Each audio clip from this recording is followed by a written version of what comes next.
Well, Iran is the other topic that has been dominating the headlines with the ongoing question about Donald Trump.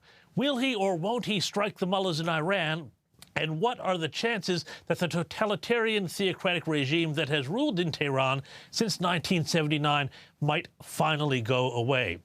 To find out what is going on and what it all means, I am thrilled to welcome Iranian-American human rights activist and author of a number of books, including Journey from the Land of No, A Girlhood Caught in Revolutionary Iran, Roya Hakakian. Roya, thank you so much for joining me here tonight on the program here. Appreciate your time. I know that there is a lot going on. Can you first of all just give us very briefly a little bit about your experience with leaving Iran in 1979 and what it has been like to live in exile from the land of your birth for so long? Thank you so much for having me on. I left Iran in 1984, and it's just a remarkable experience watching what's happening right now. A piece of me feels a deep sense of grief, even for those that I do not know, and yet I feel that I'm in mourning for all the grave losses that Iran has experienced over the past 2 weeks. So it's painful, it's tragic, it's suspenseful, and I hope all of these emotions will lead to something fruitful. Well, yeah, that's my next question, Roya. I mean, amidst all of those other emotions, is there optimism? I mean, we have seen these sorts of protests before, not to this scale, but they do seem different. And indeed, the regime itself seems to be finally collapsing under its own weight. The currency has collapsed. The economy seems to be non-existent. Do you see a way for this regime to go on? You know, you're right in the sense that there are certain moments through which the regime in Tehran should not have come through, but it has in the past 47 years. And but there are many elements that makes this round extremely different from the ones that came before. First of all, the entire nation is engulfed in these rounds of protests. People from cities and provinces that did not used to participate in protests are now in. And, you know, a wide range of classes, not just the youth or women or, you know, upper middle class people, poor people, conservative Iranians, and secular Iranians. It is in sort of the breadth and the range of various communities, groups, ethnicities that it has brought together that distinguishes this domestically, internally. And then globally, Iran is at the weakest it has ever been in the past 47 years.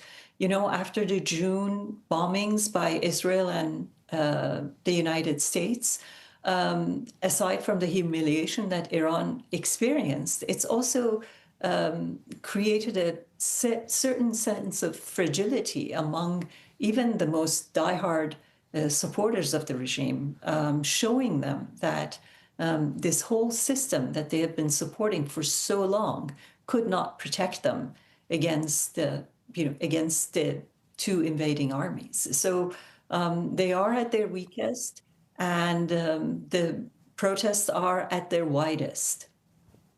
And yet, though, Roya, when you look at the protests, you know, in the United States, in Australia, in the West, you've got people going out and protesting for Palestine, for Gaza.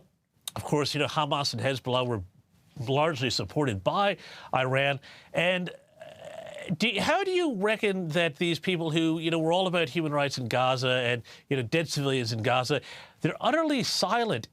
Does the anti-Western pose of this evil regime create an allure for some people that say that they, at the very least, give it a pass? And I've even heard of cases of pro-Palestinian demonstrators attacking pro-Iranian freedom demonstrators in some places. So that tells you and me and your viewers why democracy around the world is coming under such grave threat.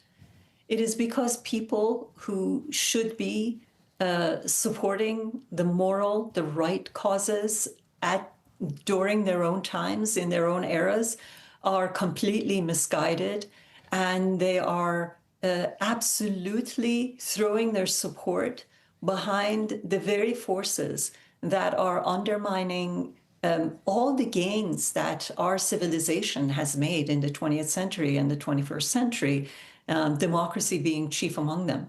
So, everyone is wondering what's happening in the United States, what's happening in Europe, why are we facing so many weakening of democratic institutions? Well, this tells you part of it. It tells you that the people, the so-called progressives, who used to be on the forefront of all the important causes throughout the past century, have lost their way. And today, the Iranian public is suffering as a result of it.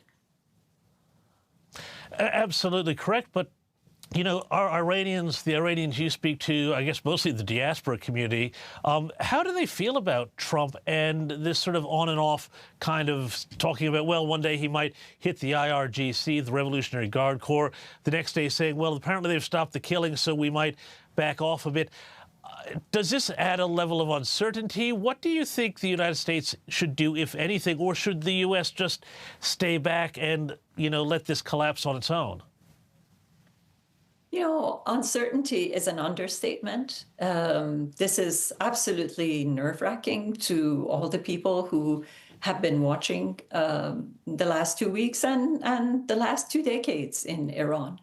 I personally know an Iranian activist who last posted something on Twitter saying, "Goodbye, everybody. I hope to see you on January 8th. And every day that I have checked, she has not renewed her post. And I am incredibly worried about her well-being and her whereabouts. So the idea that a nation without arms can rise up and peacefully overthrow the greatest supporter of terrorism around the world is just a fantasy. And I think those who think that such a project can be done with a nation of unarmed people are simply dreaming of something that cannot actually materialize. Iranians can't possibly overthrow a very violent regime that has been carrying out acts of terrorism in and outside of its own borders on their own. So international support is essential, is mandatory, is vital for this to reach the success that it's supposed to. It doesn't need military deployment inside Iran. The nation is already out, they're already sacrificing, but they do need every bit of support that the international community can provide. Roya Hakakian, thank you so much for joining me, taking the time to explain these events, and know that there's a lot of people here in Australia who are really looking forward to the day that regime falls into a free Iran. Thank you so much for joining me.